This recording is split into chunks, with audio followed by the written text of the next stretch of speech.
America's chaotic, humiliating, yet, at times, heroic, final retreat from its defeat in Afghanistan will resonate for years after the last military jet lifted off from Kabul at 11:59 p.m.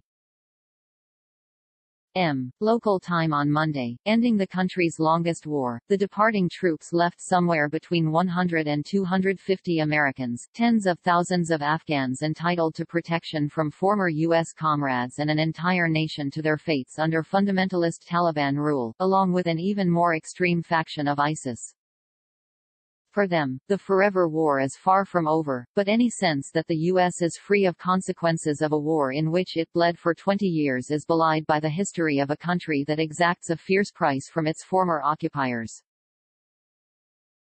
And the trauma of the 2 weeks since the fall of Kabul have already left an indelible mark on Joe Biden's presidency, Washington's bitter politics, and the reputation of America among its disappointed allies. Biden can lay claim to having the guts to finally end a war that had long been lost but outlived the presidencies of 3 predecessors. This may resonate more widely in the future among voters than the Beltway critics of his withdrawal may appreciate. And the crush of other domestic challenges, including a worsening pandemic, could soon redirect the rare spotlight from what was until a few months ago often referred to as the forgotten war.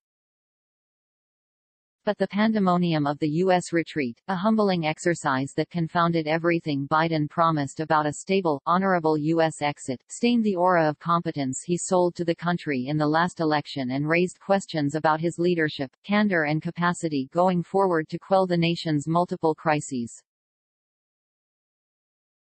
While his defenders claim he was being unfairly blamed for 2 decades of strategic failures in Afghanistan, the president surely authored his own postscript of incompetence and didn't predict the shockingly rapid collapse of the Afghan state and army. The president will try to spin his own favorable retelling of the end of the war in an address to the nation Tuesday afternoon.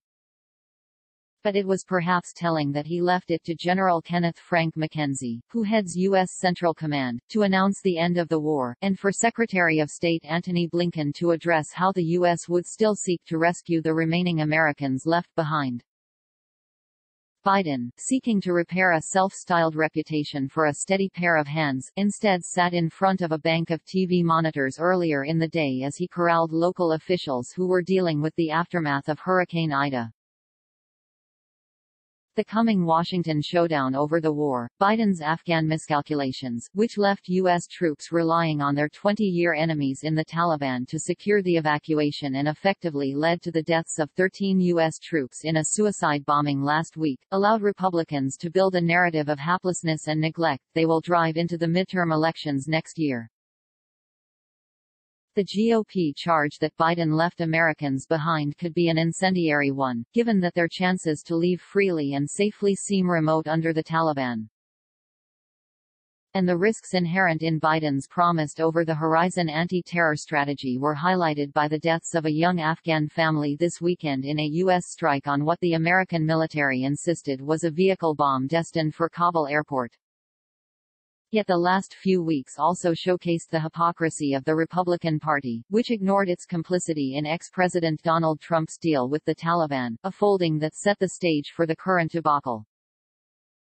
The usual torrent of misinformation pumped out by conservative media, as U.S. troops were stationed on a dangerous foreign battlefield, showed that the threat to truth posed by the previous presidency is far from past, and is the latest sign that Biden's pleas for national unity will go unfulfilled. GOP lawmakers who excused and enabled the former president's historic assault on democracy demanded Biden's impeachment or resignation.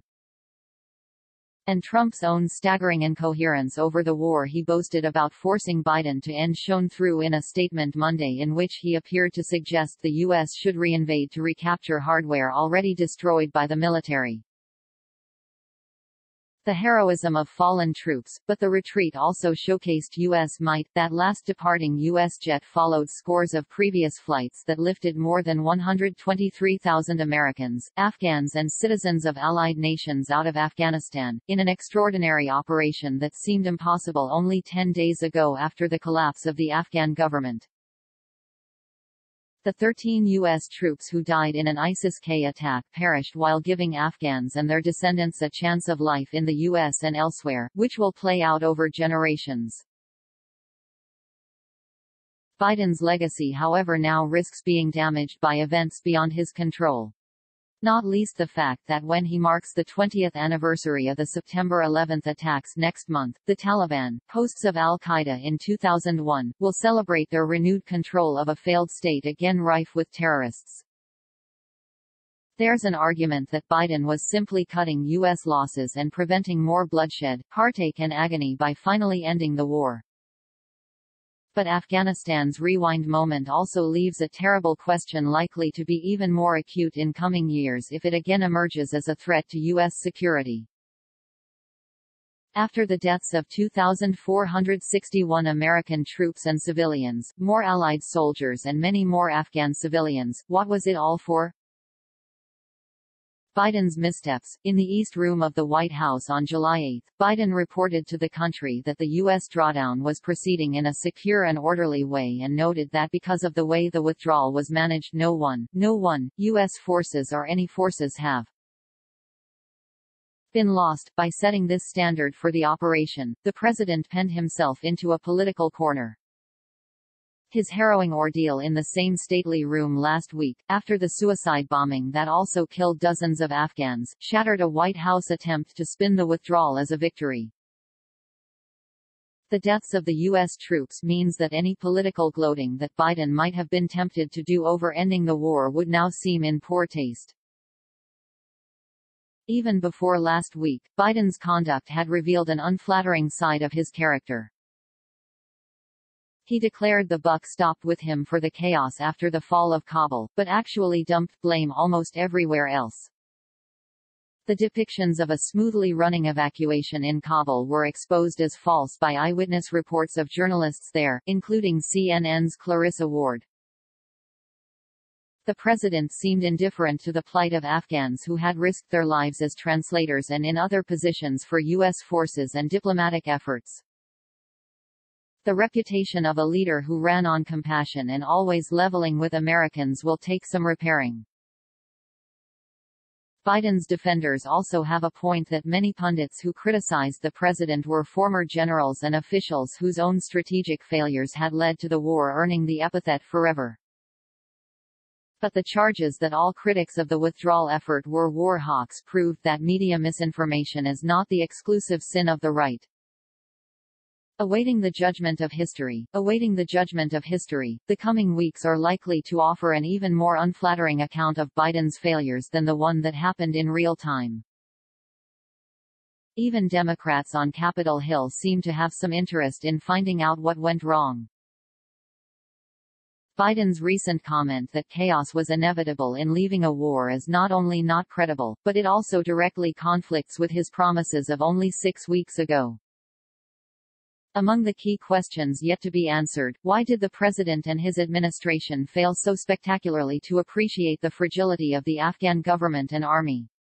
The misjudgment laid the groundwork for the chaos of an evacuation that began with several desperate Afghans falling to their deaths after clinging to the outside of U.S. jets. Why were there insufficient troops to cover the long-planned retreat? The abandonment of the Bagram Air Force Base to focus the evacuations out of the U.S. Embassy and International Airport in Kabul is one of the biggest criticisms coming from Biden's GOP critics. How did the U.S. get to the point where its forces were marooned on the small island of the Hamid Karzai International Airport that was highly unsuitable for mounting one of the biggest airlifts in human history? And why were U.S. troops reliant on security at the airport provided by their enemy, the Taliban? Why didn't the administration move more quickly to process special immigrant visa applicants given the urgency being expressed by veterans groups and multiple lawmakers on Capitol Hill? What effect did Trump's gutting of the U.S. refugee application system have on this? Biden is fortunate in the short term that both chambers of Congress are currently controlled by Democrats. While Republicans are vowing to hold him to account, their capacity to do so in the minority is severely limited. And given the cascade of events that will unfold between now and the midterm elections, it is not clear even that a Republican-controlled House or Senate could secure punishing traction for events that will be 16 months in the past. As time rolls on, a president's legacy becomes defined by a few key highlights, which create a kind of symbolism that exemplifies how they are remembered. For Jimmy Carter, it was the disastrous Iran hostage crisis. For Ronald Reagan, it was his call on the Soviet Union to tear down the Berlin Wall. The role of Biden's Afghan episode will play in shaping his own place in history will depend on what happens in the coming years, and whether the deficiencies of his own leadership recently revealed or confined to the messy retreat after America's longest war or become mirrored in other crises.